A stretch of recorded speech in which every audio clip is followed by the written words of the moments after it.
Assalamualaikum warahmatullahi wabarakatuh. Akkam jirtan ilmaan Oromoo warreen biyya lafaa jirtan akkam nagaa fayyaa keessanii jirtanii?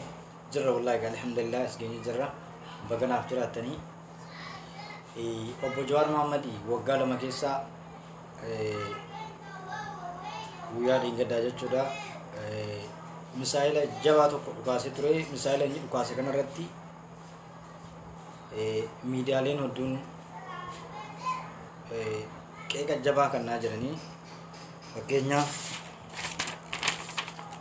yoo fudhanne miidiyaan jara Habashaalleen aasasaa kana baay'ee gabaasaa jiranii miidiyaaleen biyya keessaa yookiin biyya alaalleen aasasaa kana baay'ee gabaasaa jiranii fakkeenyaaf miidiyaaleen gurguddaan biyya Itoophiyaa keessatti argamanillee waa'ee isaa kana baay'ee gabaasaa jiranii warreen qeeqa irratti kaasaa jiranis jiru. Fakkeenyaaf miidiyaa namaa maqaa dhahuun hin danda'amu malee miidiyaaleen gurguddaan kanneen akka damee biyyoota alaa keessaa qaban jechuudha. Kanneen duraanuu Oromoo maqaa balleessaa jiran haasa isaanii kana waan biraatti hiikanii baay'ee gabaasaa jiru. Oduuleen ittiin qophaa'ee jira. Karaa saayinsii miidiyaa karaalee hedduu irratti maxxanfamaa jira. Asirratti hayyoonni Oromootis haasa nyaase kanarratti deebii yookiin yaada isaan jabeessu kennaa jiran.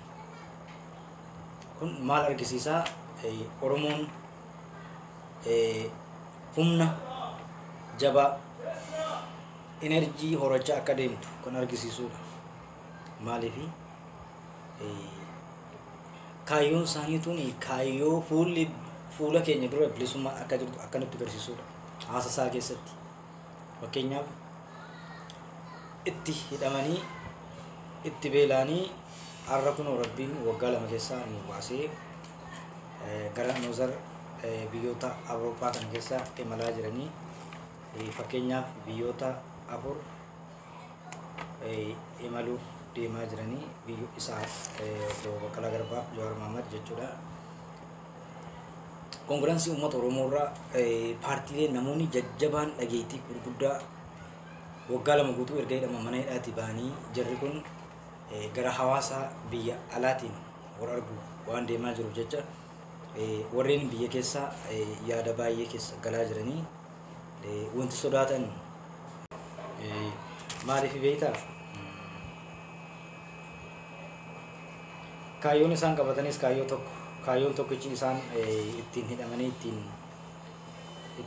ittiin daraman kunis inni tokkoffaan Oromoo tokkoomsuu, lammaffaa irratti biyyi magaalaan guddoon Oromoo Finfinneen Oromoo akka taatu qabeenya Oromoo kan hatame akka deebi'u fi namoonni nama ajjeesan yookiin nama saaman akka seeratti dhiyaatanidha. Fakkeenyaaf jarri kun kan gaafachaa turanii hayyoonni Oromoo kun kanneen biyya keessaa fi biyya alaa jiran galgalaa ganama waa'ee uummata Oromootiif takka rafanii hin beekan.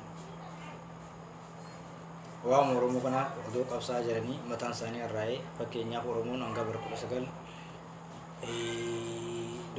bara 1980 olitti hanga chaartara bara 1990 hanga chaartara qabattutti illee Oromoon ittiin ajjeefamaa ittiin hidhamaa tumaas geessee gabummaa Oromoo waggaa 150 kan nurra turte yoo Rabbi jedhee amma buqqa'uuf deemti, hundeedhaan buqqa'uuf deemti.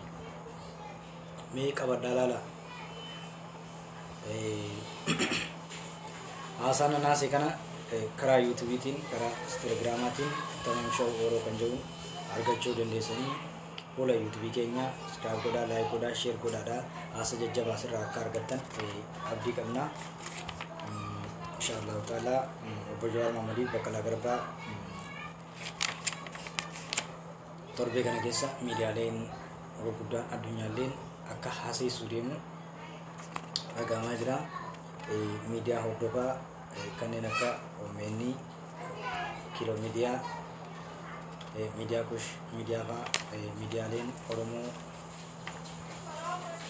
jira garuu hordofaa miidiyaa sagalee uummata Oromoo kan ta'e OMN illeen jarri maallaqa guddaa kaffalanii saatalaayitii irraa illee waan buusaniif yeroo gabaabaa keessatti saatalaayitii irrattis waan deebi'uuf jiru hojjetamaa jira natti fakkaate yeroo fi jedhe garuu maaliifi wanti hundinuu laafaatii barbaadde laafaa malee wanti dhufamu hin jiru wareegama malee biyyi takka bilisummaa hin argattu dhiiga ilmaan Oromoo qeerroon Oromoo hayyoonni Oromoo ittiin kaffalan kana gara bilisummaatti jijjiiruuf waraana bilisummaa uummata Oromoo duukaa hiriiree hayyoota keenya kana duukaa hiriiree Oromiyaa bilisumsuuf ummaa keenya akka jabeeffannu abdii qabnaa isiniin jaa galatoomaa ulfaadhaa. Assalaamu alaikum warahmatullahi wabarakatuh. Gadaa bilisummaati.